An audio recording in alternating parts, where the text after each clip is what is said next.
जय श्री कृष्णा। सभी भक्तों को मकर संक्रांति की हार्दिक शुभकामनाएं। मकर संक्रांति का धार्मिक और पौराणिक महत्व बहुत है। धर्म में सूर्य देवता से जुड़े कई प्रमुख त्योहारों को मनाने की परंपरा है। उन्हीं में से एक है मकर संक्रांति। तो आज मकर संक्रांति का त्यौहार मनाया जा रहा है। शीत ऋतु के पौष मास में जब भगवान भास्कर उत्तरायण होकर मकर राशि में प्रवेश करते हैं तो सूर्य की इस संक्रांति को मकर संक्रांति के रूप में देश भर में मनाया जाता है।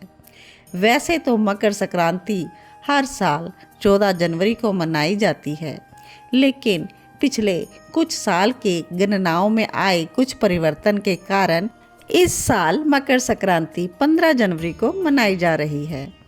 तो मकर संक्रांति के शुभ मुहूर्त क्या है, यह हमने पिछले अपने वीडियो में पोस्ट कर दिए हैं, आप उसको देख सकते हैं। मैं लिंक डिस्क्रिप्शन में दे दूंगी।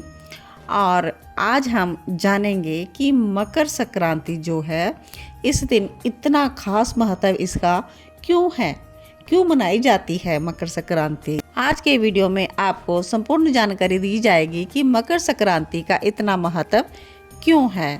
तो आप वीडियो को स्टार्ट से एंड तक ज़रूर देखें और न्यू व्यूअर्स चैनल को सब्सक्राइब ज़रूर कर लें। तो आइए जानते हैं मकर संक्रांति का महत्व। सबसे पहले तो पिता और पुत्र यानी कि सूर्य देव और शनि देव के मिलन का प्रतीक है मकर संक्रांति। पौराणिक मान्यताओं के अनुसार सूर्य देव शनि देव के पिता हैं।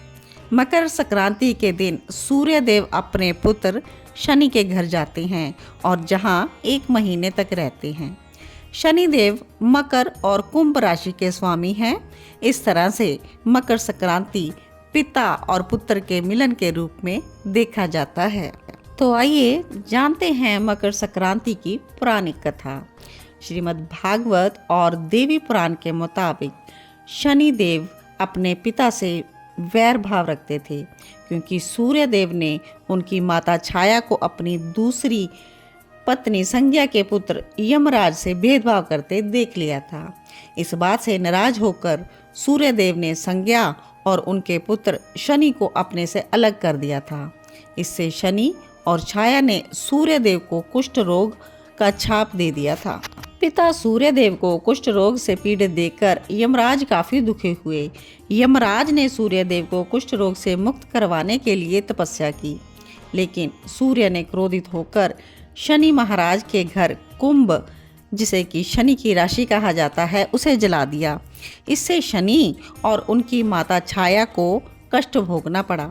यमराज ने अपनी सौतेली माता और भाई शनि को कष्ट में देखकर फिर उनके कल्याण के लिए सूर्य को काफी समझाया। तब जाकर सूर्य देव शनि के घर कुंभ में पहुंचे। मकर राशि में हुआ था सूर्य का प्रवेश।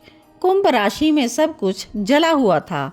उस समय शनिदेव के पास तिल के अलावा कुछ नहीं था, इसलिए उन्होंने काले तिल से सूर्य देव की पूजा की। शनि की पूजा से प्रसन्न होकर सूर्य देव ने शनि को आशीर्वाद दिया कि शनि का दूसरा घर मकर राशि मेरे आने पर धन धान्य से भर जाएगा। तिल के कारण ही शनि को उनका वैभव प्राप्त हुआ था, इसलिए शनि देव को तिल प्रिय है। इसी समय से मकर संक्रांति पर तिल से सूर्य और शनि की पूजा का नियम शुरू होगी। इसके अलावा श्रीमद् भगवत गीता में भगवान कृष्ण ने बताया है मकर संक्रांति का महत्व। स्वयं भगवान श्री कृष्ण ने उत्तरायण का महत्व बताते हुए गीता में कहा है कि उत्तरायण के 6 मास के शुभ काल में जब सूर्य देव उत्तरायण होते हैं और पृथ्वी प्रकाश में रहती है, तो इस प्रकाश में शरीर का परित्याग करने से व्यक्ति का पुनर्जन्म नहीं होता। ऐसे लोग ब्रह्म को प्राप्त होते हैं। और इसके विपरीत सूर्य के दक्षिणायन होने पर पृथ्वी अंधकारमय होती है और इस अंधकार में शरीर त्याग करने पर पुनः जन्म लेना पड़ता है। तो इसी कारण से भीष्म पिता ने भी उत्तरायण के दिन का इंतजार किया था और मकर संक्रांति के दिन देह त्याग के लिए चुना था और भगवान श्री कृष्ण के धाम का हमेशा के लिए वास पाया था। अब हम आपको बताते हैं कि उत्तरायण और दक्षिणायन क्या है। उत्तरायण देवता के दिन होते हैं और दक्षिणायन रात। मकर संक्रांति के त्यौहार के बाद दिन लंबे होने लगते हैं और रातें छोटी होने लगती हैं। सूर्य एक वर्ष में 6 महीने के लिए उत्तरायण और 6 महीने के लिए दक्षिणायन होते हैं।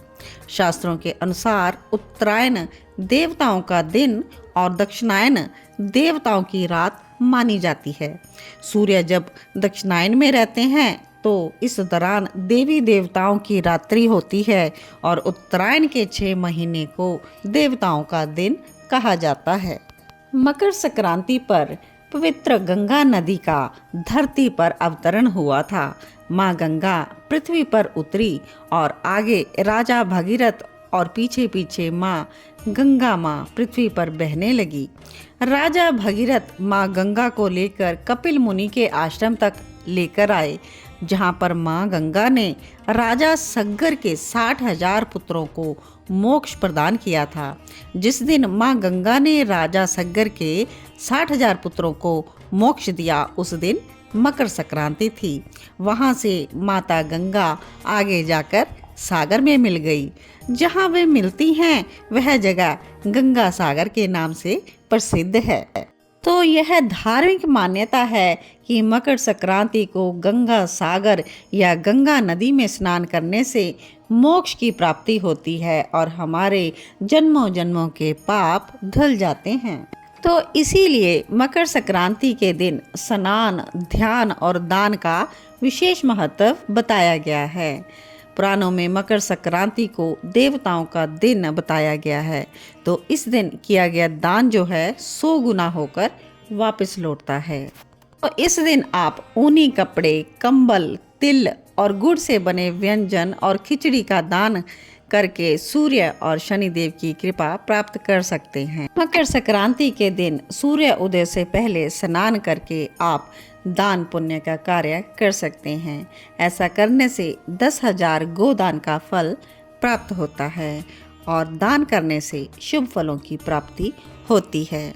आशा करती हूँ आज के वीडियो में आपको मकर संक्रांति की इम्पोर्टेंस की सारी इन्फॉर्मेशन प्राप्त हुई होगी और अगर आपको जानकारी अच्छी लगी हो तो आप इसको वीडियो को लाइक करें और आगे अपने मित्रों में शेयर भी ज़रूर करें। तो इसी प्रकार की भक्ति, सनातन और संस्कृति धार्मिक एक्टिविटी से जुड़ी जानकारी को प्राप्त करने के लिए जुड़े रहें कृष्णा डिवोशन चैनल के साथ।